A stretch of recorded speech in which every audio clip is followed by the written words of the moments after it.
இறைவனிடம் கையேந்துங்கள், அவன் இல்லை என்று சொல்லுவதில்லை.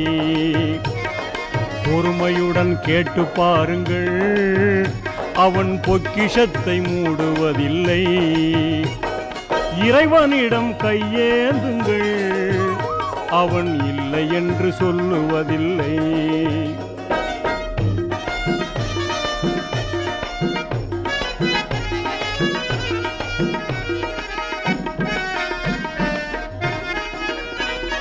இல்லை என்று சொல்லும் மனம் இல்லாதவன், ஈடு இணை இல்லாத கருணை உள்ளவன், இன்னல் பட்டு எழும் குரலை கேட்கின்றவன், எண்ணங்களை இதயங்களை பார்க்கின்றவன்.